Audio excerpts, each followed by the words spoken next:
Welcome back to Savage Showdowns. This week we will again be returning to the battle arena. If you couldn't tell, we at Savage Showdowns are big dinosaur fans, and recently, Netflix released the second season of its show, Chaos Theory. In this season, a Suchomimus faced off against a hippopotamus, and while I won't spoil the outcome of that fight until the end of this video, we will be analyzing how accurate it is. So this week's battle is Suchomimus versus hippopotamus. We will again be examining size, speed, strength, stealth, weapons, and armor. And without further ado, let's take a look at one of the most dangerous animals in Africa, the hippopotamus, also known as Satan's pig.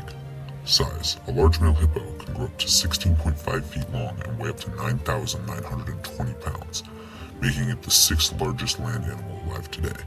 However, despite being smaller than several other African animals such as elephants and rhinoceroses, hippos are very feared and kill more people than many African predators and the aforementioned larger animals.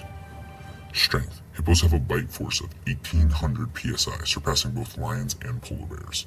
In addition, they have been known to bite crocodiles in half, flip boats, stampede through many African predators and people, and they utilize their size and strength to dominate their sections of the river.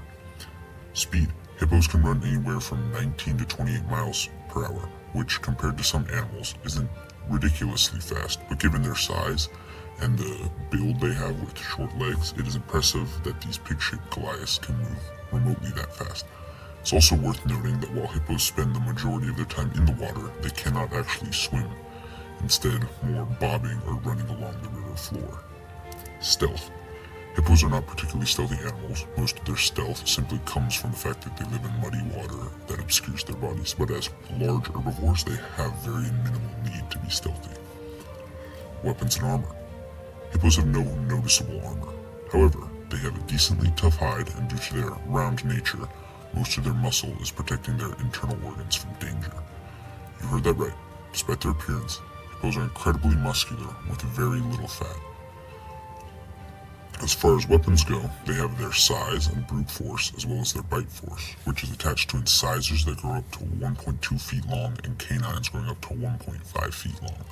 These teeth are used exclusively for territorial disputes and defense, and since hippos are herbivores, they don't need them to eat. This should hint at their ability to use these swords in a fight. So, how does our prehistoric Spinosaurus stack up?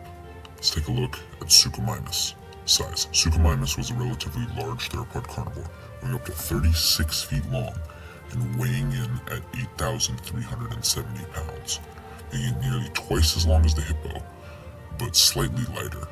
However, unlike the hippo, the weight of this mighty theropod was much more spaced out, and it is much taller than the hippo as well. Strength: Suchomimus had an estimated bite force of roughly 2,125 psi, which is comparable of that to modern American alligators. This bite force was coupled with strong, albeit short, forearms and powerful hind legs and a tail. Speed: Suchomimus was estimated to be able to run up to 20.83 miles per hour, and estimates for its swimming speed are highly variable and difficult to find. Next up, stealth. As an extinct animal, and just like every extinct animal we have on this channel, it is very difficult to guess how stealthy Suchomimus was. However, since it was a predator, we can assume that it had at least some degree of stealth, and definitely a higher degree than the hippo did. Weapons and armors. Like most dinosaurs, we can assume Suchomimus had some kind of scales, likely smooth and streamlined due to its semi-aquatic lifestyle, similar to fish scales. Potentially reinforced, also like certain fish scales. For weapons, the Suchomimus boasted 1.5-inch teeth attached to its impressive bite force. In addition, it had 12-inch sickle-shaped claws that could be used for slashing and tearing, even potentially disemboweling or execution maneuvers. So who wins? Was Chaos Theory accurate? Is it the hippo with an edge in size, speed, and armor, or the Suchomimus with an edge in strength, stealth, and weapons? Let's find out. And to best assess the accuracy of the fighting Chaos Theory, we will use the same battleground they did, which was a jungle river. Our hippo is eating grass on the riverside, munching away. The massive herbivore is not worried of any predators, especially with the river so close, knowing it can flee into its preferred territory should it be attacked. However, nearby in that very same river, the Suchomimus is swimming by, looking for prey, sees the massive animal, and whether for territorial or predatory reasons decides to attack it. It rushes out of the water and bites the hippo's back, causing the hippo to bleed, but the hippo's dense build prevents any major damage. The hippo whips around and attempts to bite the predator, which dodges on its more agile 2 legs. The hippo charges, and the slower Suchomimus fails to avoid getting rammed by the lower incisors and tusks, begins to bleed but isn't severely wounded. This time, the Suchomimus decides to leverage its massive sickle-shaped claws and height, grappling the hippo and cutting deep into its back, legs, and shoulders, tearing muscle and severing tendons. The hippo cries out in agony, turning and biting onto the Suchomimus claw, its powerful bite force cutting the appendage clean off, easier than it would cut a crocodile in half with that same mighty jaws. This time, the Suchomimus cries out, again biting onto the hippo and further shredding its neck and back. The hippo slams its head into the theropod, creating some distance between them and slightly stunning the Suchomimus. The hippo makes a run for the water, exactly what it would do if it was hunted by more traditional African predators. However, the Suchomimus pursues the hippo into the water, and now in the water, since the hippo is unable to swim, has the mobility and speed advantage due to its streamlined body. The Suchomimus ends up swimming above the hippo, deftly following and avoiding hippo movements.